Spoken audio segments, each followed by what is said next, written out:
ભરૂચની જાણીતી સેન્ટ ઝવેરિયસ સ્કૂલમાં વિદ્યાર્થીની સાથે બળાત્કારની વધુ એક પોલીસ ફરિયાદ નોંધાતા ચકચાર મચી જવા પામી છે.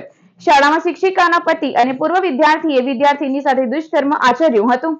ભરૂચની સેન્ટ ઝવેરિયસ સ્કૂલમાં વિદ્યાર્થીની સાથે બળાત્કારની વધુ એક ફરિયાદ નોંધાતા ચકચાર મચી જવા પામી છે.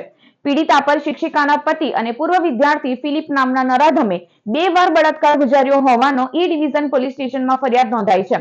સેન્ટ ઝવેરિયસ સ્કૂલની રિયુનિયનની મીટિંગના બહાને પીડિતાને ફિલિપ તેના ઘરે લઈ જઈ બળાત્કાર ગુજારી સૃષ્ટિ વિરુદ્ધનું કૃત્ય આચર્યું હતું. તારીખ 23 નવેમ્બર અને 9 ડિસેમ્બરના રોજ નરાધમે દુષ્કર્મ આચર્યું હોવાની પોલીસ ફરિયાદ નોંધાઈ છે.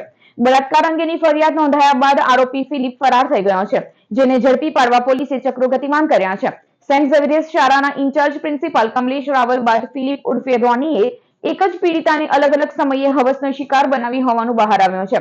આ જ પીડિતા સાથે અગાઉ ઇન્ચાર્જ પ્રિન્સિપાલે અયોગ્ય વર્તન કર્યું હોવાની પોલીસ ફરિયાદ નોંધાઈ છે.